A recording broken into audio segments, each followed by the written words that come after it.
విశాఖలోని oxygen towers లో Swiggy delivery boy పై దాడి జరిగింది.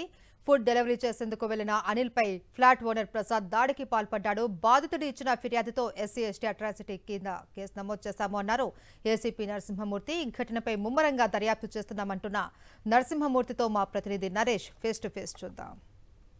విశాఖపట్నంలోని ఎంఈపీ పోలీస్ స్టేషన్ పరిధిలో చోటు చేసుకున్న స్విగ్గీ డెలివరీ బాయ్ దాడి ఘటన ఇప్పుడు సంచలనంగా మారింది. ఈ ఘటనకు సంబంధించి పోలీసులు కేసు నమోదు చేశారు. అసలు ఏ సెక్షన్ కింద కేసు నమోదు చేశారు, ఆ జరిగిన ఘటనాంశంపై పూర్తిగా మనకు వివరాలు తెలియజేసేందుకు మనతో పాటు ఏసీపీ అన్నప్ నరసింహమూర్తి గారు ఉన్నారు. సార్, పూర్తిగా కూడా ఈ ఘటనకు సంబంధించి ఎప్పుడు జరిగింది, అదేవిధంగా మీరు ఏ సెక్షన్ కింద కేసు ఫైల్ చేశారు?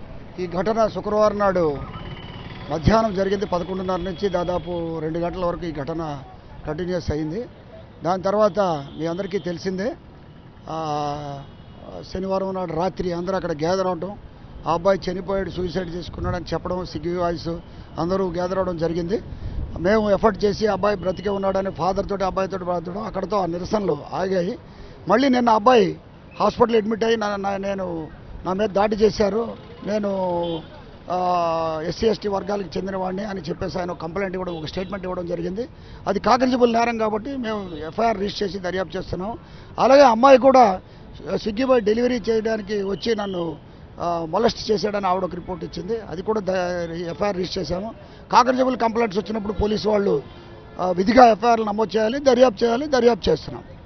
పూర్తిగా కూడా ఇప్పుడు అతని ఆరోగ్య పరిస్థితి ఎలా ఉంది? హాస్పిటల్ అడ్మిట్ అయ్యారంటున్నారు కదా, అతను ఏదో ఒక లెటర్ కూడా రాయించారంటున్నారు కదా, అవేమైనా మీరు స్వాధీనం చేసుకున్నారా? అతని హెల్త్ కండిషన్ ఏ విధంగా ఉంది? అతని హెల్త్ కండిషన్ బాగానే ఉంది. నిన్న ఈవినింగ్ అతను డిశ్చార్జ్ అయిపోయాడు. ఈరోజు కూడా అతను యాక్టివ్గా ఉన్నాడు. అతని ఆరోగ్యానికి అయితే డోకా ఏమీ లేదు, ఎందుకంటే అతను హాస్పిటల్లో చేరాడు, డిశ్చార్జ్ చేసేసారు అతన్ని. మిగతా దర్యాప్తుకి కొనసాగుతుంది. అందరూ కూడా దర్యాప్తుకి సహకరిస్తున్నారు. దర్యాప్తు అవుట్కమ్ మీకు తెలియజేయగలను.